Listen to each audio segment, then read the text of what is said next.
Hi friends, this is Mayur, you watching beyond Bollywood plus. आज हम बात करेंगे फिल्म उलझ की, जो 2 अगस्त को आने वाली है। लेकिन उससे पहले मैं कहना चाहूँगा, यदि आपको जेन्युइन ऑनेस्ट रिव्यूज चाहिए, इन डेप्थ एनालिसिस चाहिए फिल्म के ऊपर, तो फिर इसमें कोई उलझन नहीं है। आई थिंक वो आपको सिर्फ इसी चैनल पे मिलेगा।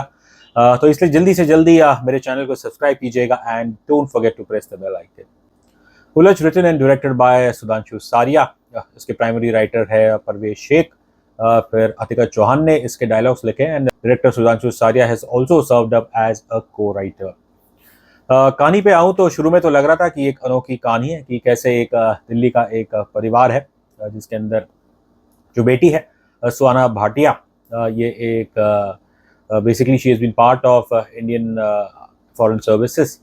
और शुरू में तो ऐसा दिखाया है कि ये बहुत ही इंटेलिजेंट है, कि काठमांडू में इन्हें दिखाया है और कैसे काठमांडू के जो एक बड़े मंत्री होते हैं, ये उन्हें अपनी बात मनवाने के लिए मजबूर कर देती है। और फिर बस एकदम से दिखाया गया है कि इस लड़की को सीधा लंदन में हाई कमीशन ऑफ इंडिया के वहाँ पे से deputy high commission of India की इसको पोस्ट दे दी गई है and she is the youngest. अब क्योंकि ये एक ऐसे परिवार से आती है जिस परिवार में लोग गवर्नमेंट सर्विसेज, टॉप डिप्लोमेट या इन सब चीज़ों में रहे हैं, तो फिर बस जो आजू बाजू लोग हैं उन्हें लगता है कि ये तो भाई अपने मेरिट पे नहीं आई है, ये तो बस अपने नाम पे आई है। अब खैर लंदन जाने के बाद पहली दिन एक पार्टी रखी गई है भारतीय हाई कमीशन द्वारा, और उसके अंदर इसकी मुलाकात होती है एक शख्स से, जो अपनी मीठी मीठी बातों से इसे पहली रात में ही ये उसके साथ चली जाती है और फिर दे गेट इंटीमेट। बस जहाँ सुहाना को लग रहा था कि बस लंदन आने के बाद उनकी ज़िंदगी वाकई ही संवर गई है और उनकी पर्सनल लाइफ में भी एक नया चेंज आया है, लेकिन बस उस रात में कुछ ऐसा होता है जिस अगली सुबह इनकी पूरी ज़िंदगी बदल जाती है और इन्हें बड़े कुछ कठिन फैसला लेना पड़ते हैं, जिसके जो बात अगर बाहर आ गई तो फिर ना सिर्फ इनकी बल्कि इनके पूरे खानदान की बदनामी हो जाएगी। In a material world, diplomats getting caught for spying, ये कोई नई बात तो है नहीं। विश्व भर में ऐसे कई किस्से हैं। एंड वैसे तो उलझ की कहानी काल्पनिक है, लेकिन ये देखते हुए हमें एक फॉर्मर इंडियन डिप्लोमेट माधुरी गुप्ता, उनकी भी याद आई।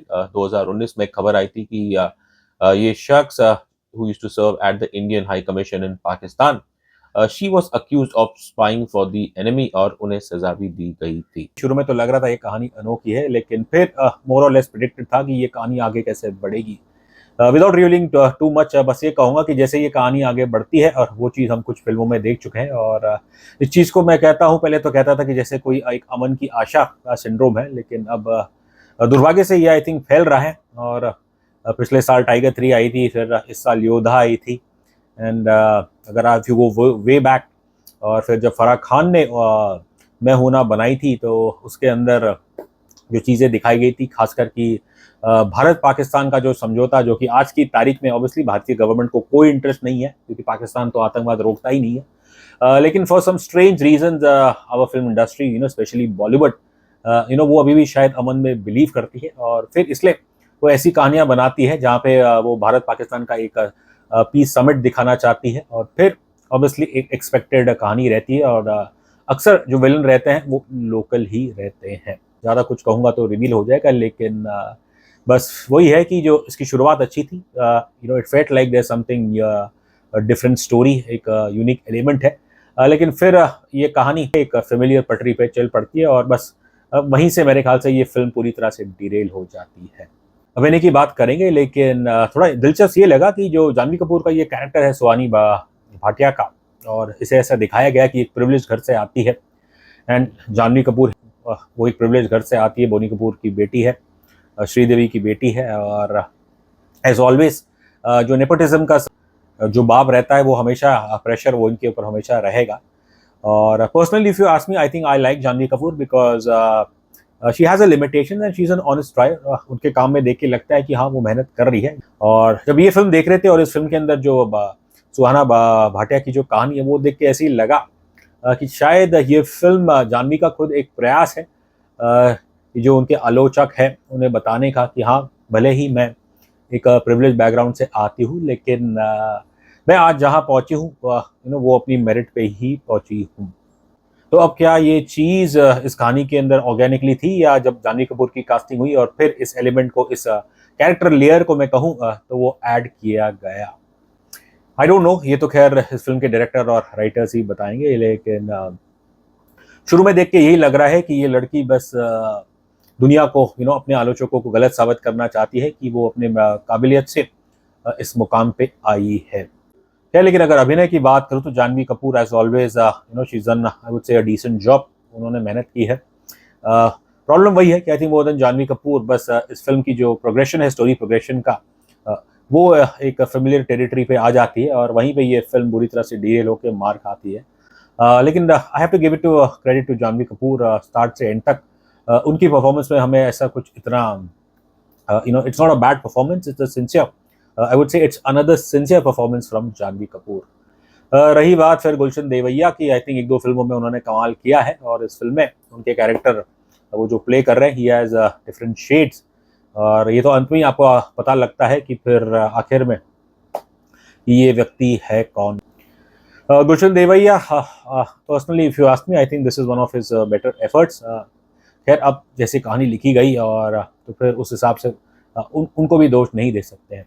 रोशन मैथ्यू कुछ सालों से ये हिंदी में भी काम कर रहे हैं, ये अच्छा काम कर रहे हैं। इस फिल्म में वो एक इंडियन फॉरेन सर्विस जो हाई कमीशन है लंदन में, वहाँ पे एक ऑफिसर का काम कर रहे हैं और इनका कैरेक्टर है कुट्टी। और इनका जो रोल है वो सेकंड हाफ में ज़्यादा इनके कैरेक्टर की अहमियत है, और ज़्यादा कुछ मैं कहूँगा नहीं, लेकिन इन तीनों का काम अच्छा है। फिर इसके अलावा फिल्म के अंदर आदिल हुसैन है जो जानवी कपूर के पिता का रोल प्ले कर रहे हैं, who I think has done a fairly decent job. और actually to be honest, I think अभिनय के हिसाब से यहाँ पे सभी का काम अच्छा है।